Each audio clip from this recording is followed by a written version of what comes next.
yung isinusulong ho ni Martin Romualdez, no? Yan naman po, mga bossing Chipamo, sir, yung gustong mangyari ni House Speaker Martin Romualdez. Bakit to, mga kababayan? Ang gusto niya, miski mo po o miski yung mamamayang Pilipino, alam po kung ano ang nangyayari sa pondo ng bayan. Alam po at napapanood kung saan mapupunta yung trilyon-trilyon na pondo ng bayan. Di po ba? Open, by cam, lahat yan. Di ba nga, may hamon si Martin Romualdez, gawin nating open. Kasi itong pondo ng bayan, pera ng bayan, yung mga ikinakalta sa mamamayang Pilipino, dapat alam nila kung saan napupunta yan. Di po ba? Pera nga ng bayan eh. Dapat yung mga kagaya, civil society group, yung mismong mag-check o yan, mag-observe. Di ba? Walang takot. Pero kapag ka ikaw may kinatatakutan, against ka sa ginagawa nitong si Martin Romualdez na House Speaker ng Congress, mga kababayan. Naalala ko pa nga, may binlag tayo nung isang araw eh. Di ba? Society nung mga nung mga DDS. Kaya sila daw ho, mga boss chief amo, sir, yung magmamatsyag at yung magbabantay, no? Sa pondo ng bayan o sa budget ng bayan. Eh, nung siniyasat ho natin, nung chinek ho natin, mga boss chief amo, sir, yung page po parang galing ng China eh. Di ba? Sabi, Magiting lang Bulacan. Hello, okay naman, malakas. Sabi ni Magiting ng Bulacan. Di ba? Yung mga yan ho, mga bossing, ang estilo ho niyan, gagawa sila ng mga kung ano-anong ganyan. Kami, galing kami sa mga sibilyan.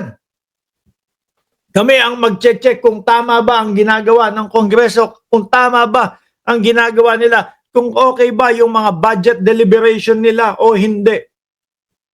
Pero ang totoong pakay ho, mga bossing, tirahin lang, birahin lang, ipamukha sa inyo na mali-mali yung ginagawa ng Congress, na mali-mali yung diskarte ni Martin Romualdez. Di ho ba? Mas dito na ho ako. Kayo ho ang tatanungin, mga kababayan. Ano ho ang mas pipiliin ninyo? Diskarte ni Martin Romualdez na open sa lahat, open by cam, civil society organization. Di ba? Ang mag-observe diyan po sa, kumbaga, diyan po sa pondo ng bayan, sa budget ng bayan, sa mga budget deliberation versus yung alam mo na galing po at grupo ng mga Duterte na alam mo na wala naman pong ibang gagawin kundi manira lang po. Di ba? Para pagmukain na, tingnan mo itong gobyerno talaga na ito. Puro na lang pagnanakaw sa pondo ng bayan ang iniisip.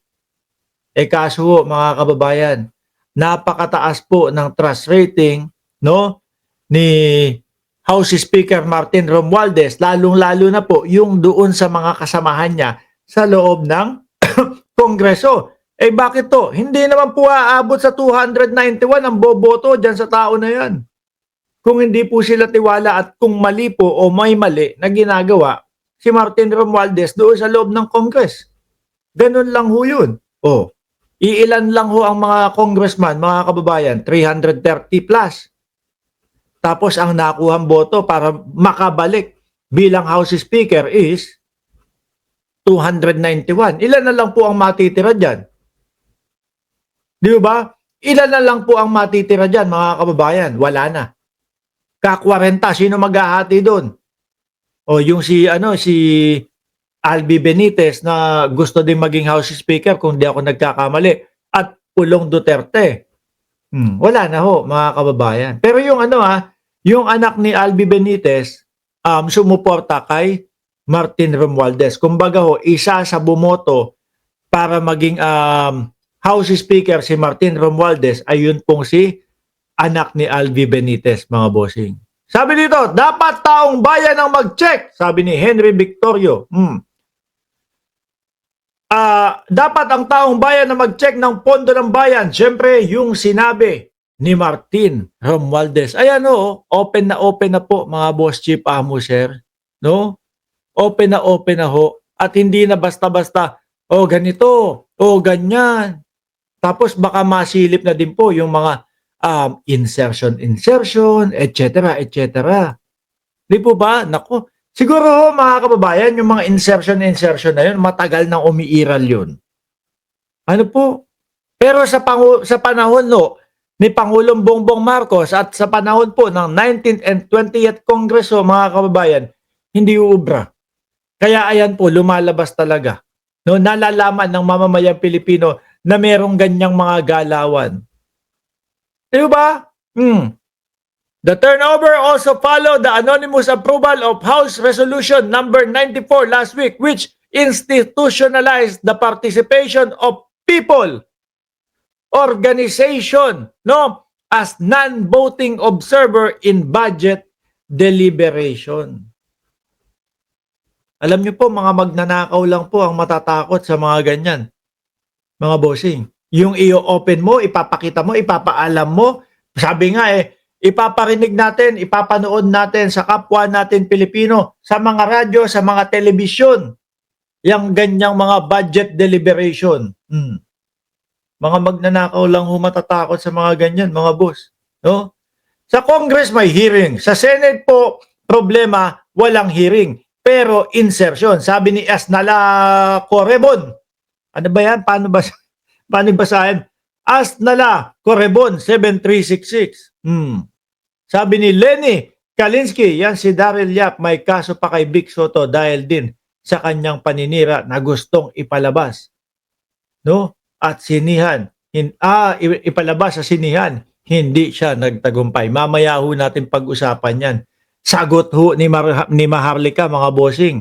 No? Sagot ni Maharlika. Nako. Magandang ano to. Ngayon na. Ngayon no, mga kababayan, iwan natin yan.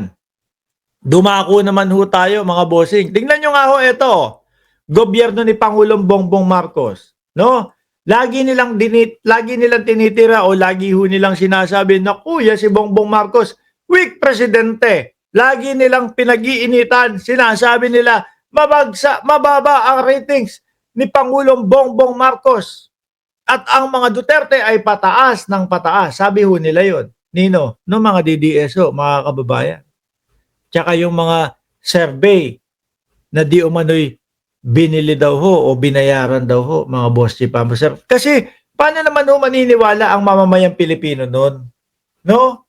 Paano nyo po mapapaniwala ang mamamayang Pilipino na tumataas ang survey ng mga Duterte kung ang nakikita naman po nating mga balita talaga, mga legit, galing po diyan sa mga